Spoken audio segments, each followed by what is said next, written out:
Welcome to the Saturday in Athens podcast. I am your host, Seth Saunders, here live with my boy in living color, James Kim, and we are on site at Camp Randall Stadium in Madison, Wisconsin. It is not warm, ladies and gentlemen. The snowflakes are falling here, and game time temp looks like it's going to be about 22 degrees. So thank God we will be indoors for a portion of the program here today. But big day today. First off, beyond jacked up to be in Madison, cold as it is. Easy flights in last night. Hope everyone had an outstanding Thanksgiving, and hope your Black Friday is off to a great start. Fun slate of games today. Clean old fashioned hate tonight. A big one for the dogs.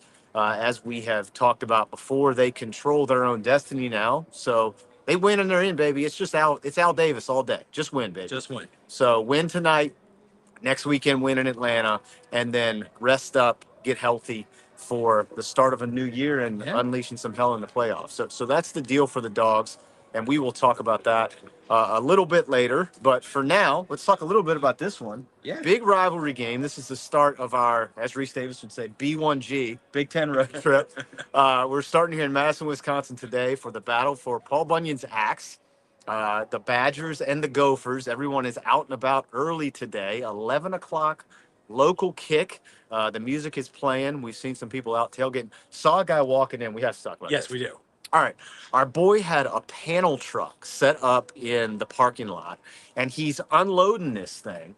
And I go, homie, there's like a full fridge in the back of that panel truck. So him and his wife are bringing out all these heating lamps to put around the panel truck. And then there is a full-sized refrigerator in the panel truck where the bottom bin was a homemade kegerator with taps coming out of it. They had plastic cup holders in there. Yeah.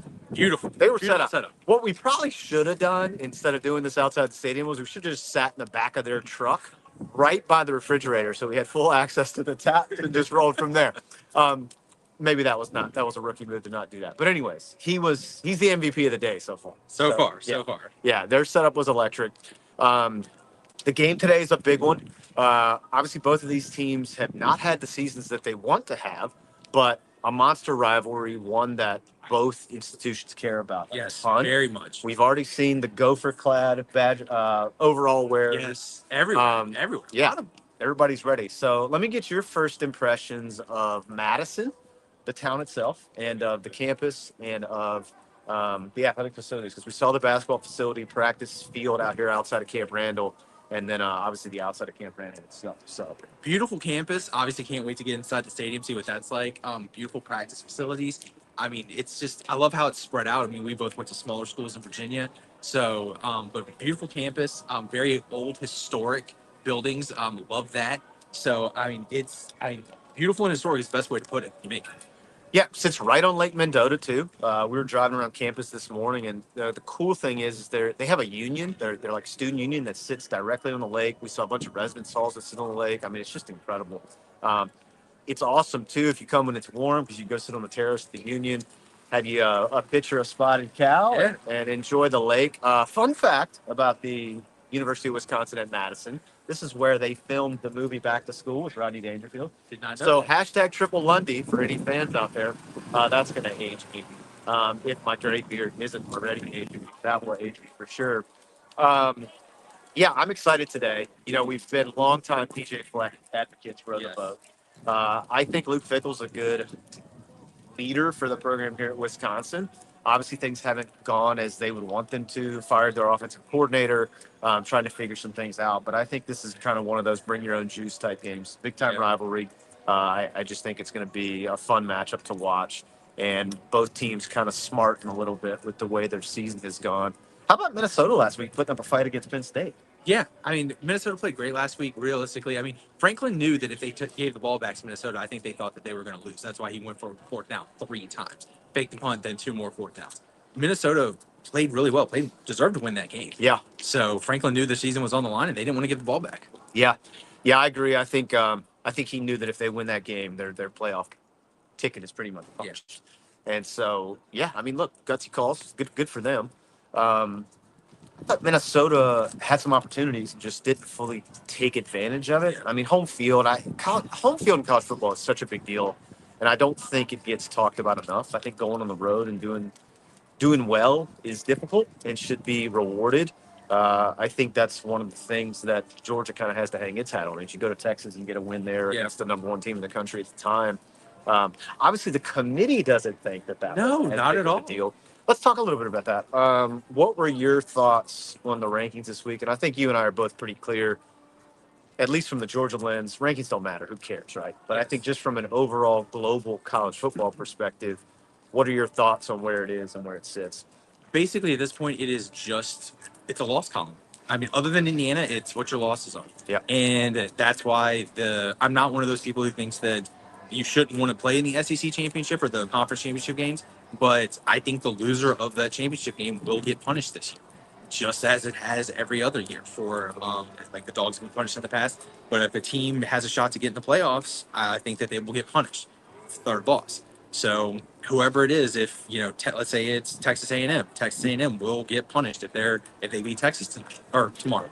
So if Georgia loses in the SEC championship game, they will get punished. They will get left out. It's just my opinion because the committee shows that they don't care about strength of schedule. Yeah, there has to be something that gives there, right? Like, and who thought? I think in a lot of ways that we'd be having these arguments when it's 12-team playoff, right? Yeah. Like, I think we kind of figured, oh, there's 12 teams, there'll be no problems, and things are going to be easy, but it just hasn't played out that way. Which, in a lot of ways, from an interest perspective, is great. But it will be fascinating to see how it all plays out with the games this weekend. We were tuning in a little bit to the Tulane Memphis game last night, Yeah. and how that's going to affect the AAC race. I mean, now you're looking at, I think if Army wins tomorrow against UTSA, they're going to host Yes. at West Point for the AAC title game, which is cool. Next Friday night, that's on ABC. And then you're going to have Big 12 still unsettled. What, six teams still in play? Yes, 6 teams still in play.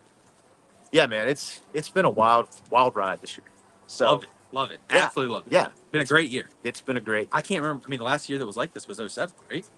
Yeah, Was this nuts? I think from it being crazy, it was '07 that it was last like this.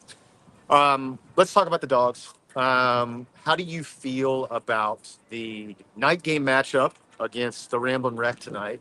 Clean old-fashioned hate, obviously a big rivalry. Brent Key has that team playing well this year, better than in years past. Do you have, are you nervous about it at all, or you feel pretty good about where the Dogs sit? The fact it's in Athens means a lot. So the fact it's at night in Athens means a ton. If this was at Tech or neutral site, I'd be a little bit more nervous. He's the right man for that job. I said that a couple of years ago. Go Badgers! That he was right man to get that program turned around, and he has. And the fact that they've started playing the true freshman at quarterback more and let King just do what he does well and run the ball has made their offense a lot better. So, we don't do well against dual track quarterbacks, and King is going to get his yards tonight. So, but I think at the end of the day, this is a Jimmy's and Joe's game, and I think we'll end up winning, and I think it'll be a multi-score game. I don't know if we'll win by the spread, which I think is 20 last time I checked. I think that's a little bit much, but I think the Dogs win this, and it's a comfortable win at the end. I'll tell you what I'm feeling great about, and I think what Dogs fans should feel great about is Georgia's offense has finally, seemingly, rounded into form. And I think the majority of that is centered around Carson playing like the 2023 version of Carson, who everybody expected he was going to be this year, the Heisman Trophy candidate that people thought he was going to be. And, brother, I go back and we'll see how it all plays out, right? The story's still being written. But if the Dogs go on and do what Dog Nation hopes they will do, I think we're going to look back at that Tennessee game to the scramble as where everything changed. I think it's where he started to get his feet back under him, started to get his swagger back, and dude, he looks different. So I think that could be one of those things where if you're looking at highlight tapes of the 2024 season, that play should be front and center, which seemingly in the grand scheme of things would seem like a big deal. But the way it turned the page for him, I think from a confidence perspective, has been unbelievable. I also think having some of the injuries in some ways has been beneficial because Nate Frazier has gotten more run. I think he's coming into his own. We've gotten to see Nitro Tuggle, who I have told you and I have been very clear about is swag, capital S. I mean, he is just it. And so I think they're figuring it out, man. I also think, too, they're figuring out how to use the weapons that they have and getting more comfortable with doing it. So, look, tonight's another test, another opportunity for them to figure that out. I think the other big thing that we'll both have our eye on is how do we feel about the defense going into not only tonight's game, but this stretch run? Because I think for me, that has been something that has made me uneasy. I think in years past, that's something they could hang their hat on, right? Yeah. Yeah, we're going to play great defense. We're going to shut you down. You're not going to be able to do much. That hasn't as much been the case this year. And so I had more trepidation about it when the offense was having problems. Yeah, exactly. So that's better now. But still, I think if the defense could kind of lock it up and get tight, it'll be better for their long-term hopes. But I think it's better though that you've seen the short leashes and that you start to see Yeah. getting a little bit healthier with Smile getting back, and that has made a huge difference in that linebacker room. Yep. But I like the short leashes in the secondary. You know, Humphrey makes a mistake, he gets yanked. For Harris, if Harris makes a mistake, they're not shy about pulling him out. And I mean, the great thing about this is that we haven't mentioned Dalen Everett's name the past 4 weeks. Yeah, that's true. Because he's played well. He's played well. Played well. Which for the longest time, everybody's looking harping on him for a year and a half, and it's been great. So I think that that's key, and the fact that he's been playing well is a good thing. So, I mean, he's not a lockdown corner. He's not that type of player. But if you're not mentioning him in a negative light and you're not mentioning him in a positive light, it means he's not making mistakes. So that's what you want from a cornerback. And I think that the best five, we're starting to find the best five in the secondary. Yeah. So, and it's sad to say, but the injuries have allowed that to happen. Aguero going down has allowed the best five to kind of, not talent-wise, but the best unit to emerge. And I hate to say this, if I go back to offense for a little bit, but I harped on this after the Kentucky game. I know what you're going to say. This is good. I'm glad you brought this up because I meant to talk about this. So go ahead with this. Run with this. Ernest has regressed. He just has. Not sure if it's injury or just out of shape, but he's morphed more into a guard. Which they have said he's got the shoulder issue. Yes. Which I get, but still. But the shoulder issue doesn't equate to the slow first step. So that your shoulder issue, I understand that might equate to the little bit being out of shape. But since we moved Freeling to left tackle, the offensive line has looked different. Yeah, true. And 100%. It's just there are holes in the running game. The pass protection's been good. It's just looked different. So, and I've been harping on that since Kentucky, that Freeling should be playing left tackle. So, I mean, it's gotten there, and the offenses look different. The tight ends have gotten involved. Everything that we started harping about after Kentucky has finally started to take place since Tennessee. Yeah, hey man, I'm all for it. Yeah, Monroe is a low country kid, and so I'm all for it. I hope he stand up. So yeah, love seeing Monroe there. I do think too that it just diversifies what they can do. Yeah. And look, maybe it's coincidence, maybe not, but since he's been put there, Carson certainly has looked more confident, more comfortable. So maybe that's a piece of it. I think you bring up a good point about the defense. I think for me too, it's each layer, each level influences the other. Yeah. And so I think the better the front seven plays, obviously the better the secondary looks. But to your point, after the first couple series in the Tennessee game, Julian's had less looks. Yeah. And Daniel Harris has had more. And I think that's going to continue. I've been maybe curious is the wrong word. It makes sense. I think Kirby and the coaching staff are hesitant to play freshmen, especially true freshmen, if they don't fully trust them. And I think that's probably been a portion of the Ellis Robinson picture. I just figured from a talent perspective, by this point in the year, he would be kind of on that Nitro Tuggle, Sokobi White track where they'd run him out there. So we'll see how that all plays out. But I do think the secondary is coming more into its own. Like, look, KJ Bolden has been awesome. Yes, he's electric. And I think he's starting to flash more and more each week. And let's talk about this, too. We talked about this after the Tennessee game. But a healthy Smile Mondon makes a huge difference. Big difference, baby. When number 2 is going sideline to sideline, it just gives that defense a whole nother level, I think. And, I think it also allows then CJ Raylan to do more of what they are comfortable doing. And man, I'll tell you something else too.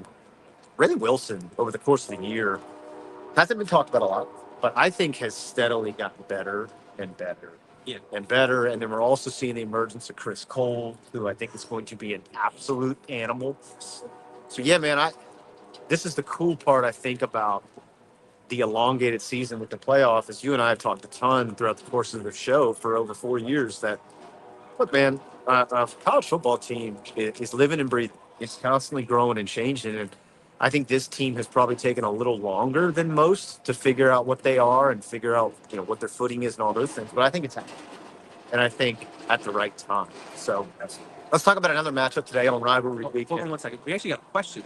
Butch Hansen. So scenario is Georgia gets in the top 8, gets a playoff game, and loses. Would they get a bowl game? No, Butch. That would be the end of the season. Playoff, you lose, you're out. That's it. That's it. No bowl game. But thank you for the question. Go Dogs. And go Dogs. Yeah, we appreciate that. And the scenario hopefully is that they win. They get the playoff and keep winning. Yeah. We'll keep rocking. So also, it is an interesting question. Let's pivot on that. I think you're of the opinion, and I probably am too, that if they win the SEC title, they're going to have a bye through the first round. Yeah. They'll be probably I would guess it'd probably be 2. I don't know that they're, well, you tell me. I think if they lose the SEC title game, unfortunately, I think the committee might leave them out. They've set it up so that Alabama will jump them because Alabama has the head-to-head. Yeah. That's how they've set it up. Which is crazy. But get punished for playing the SEC title game, which in reality, that's what happened last year. They got punished for playing it last year. But again. And 18 and 19, or 17 and 18. Yeah. I mean, you're of the opinion, though, and I'm of the opinion that just take care of your own business. Yeah, just win. Just take care of your own business. Well, I want to talk about another rivalry game today, one that is traditionally been played on Thanksgiving, and I don't love that it wasn't played on Thanksgiving, but the Egg Bowl is tonight. Yeah. I think this is one of those things where Ole Miss should obviously win this football game, but the Egg Bowl in a lot of ways is nuts. Like, fall down drunk most years. Usually, yeah. So, like, crazy stuff. Jimmy's and Joe's Independent. It's usually, I feel like, a matchup that crazy things can happen. Ole Miss coming off of catastrophic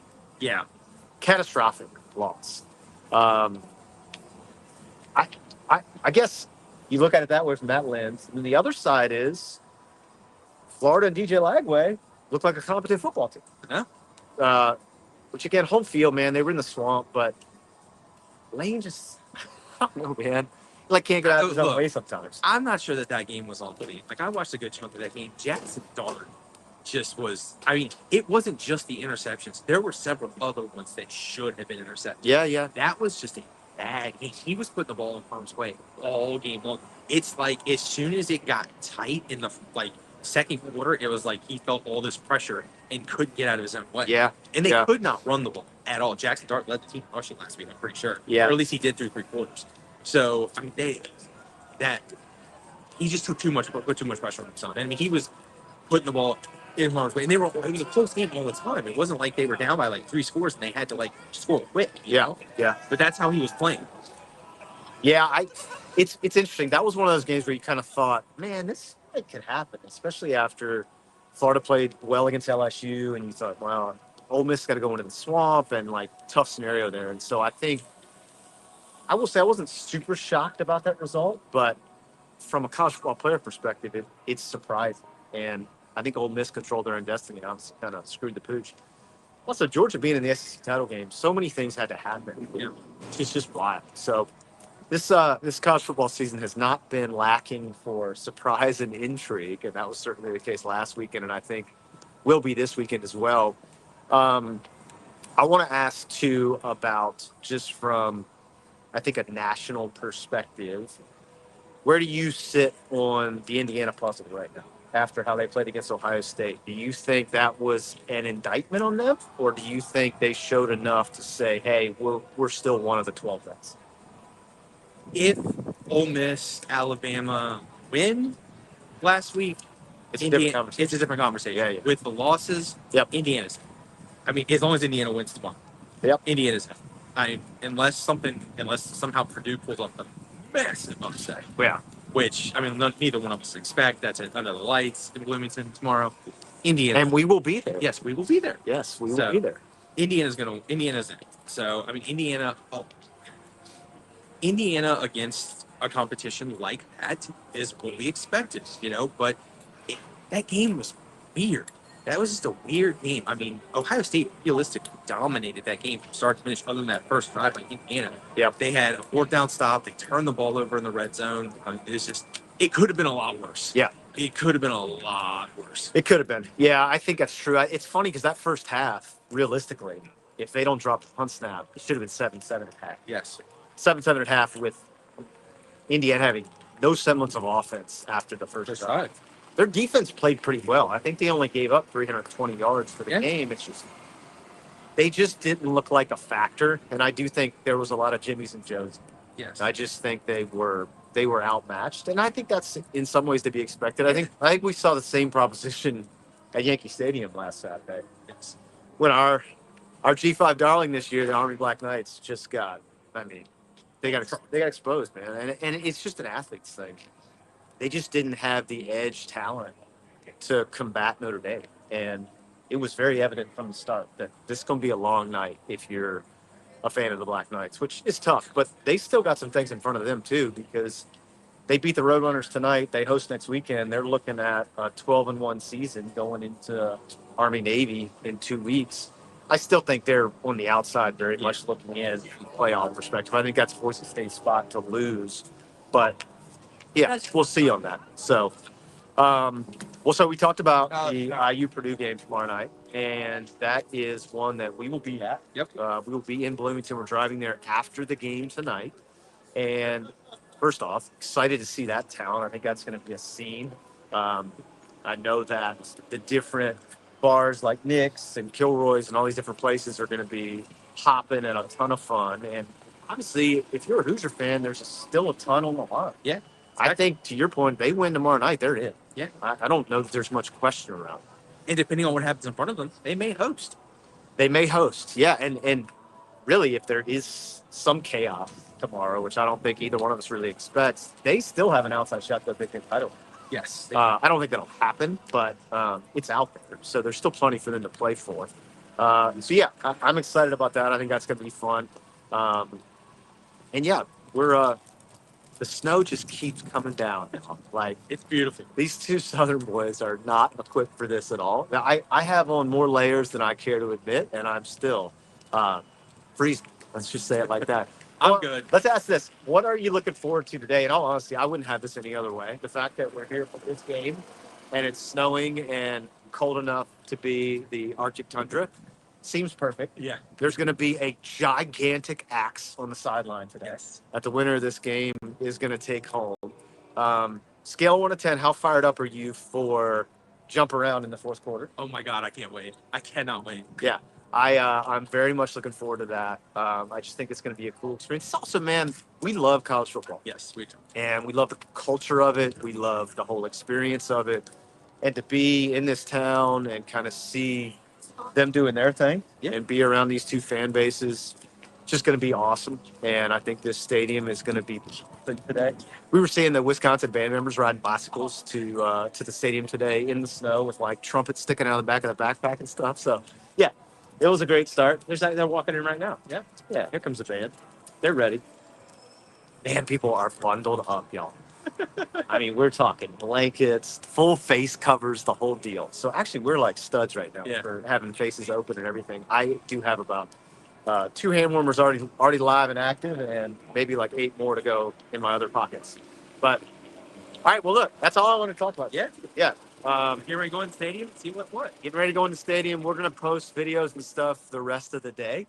So follow along for that. Again, we'll be in Bloomington tomorrow for IU Purdue and the battle for the Old Oaken Bucket. We are going to tune in, obviously, Clean Old Fashioned Hate tonight. Yep. And we'll send some stuff out and talk about that as well.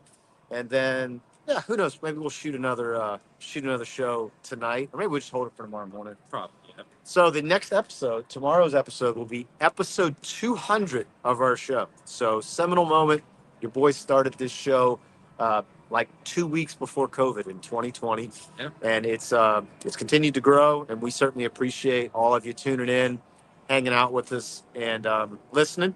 And look, man, we would not be standing here at Camp Randall today if not for everybody's support and everybody tuning in. And so we're just beyond beyond grateful in the Thanksgiving season. I think that's Yeah. something to be grateful for. Thank y'all so much. Yeah, for two small town guys that just love college football and get to talk about it, and most importantly, get to hang out together, man. Yes.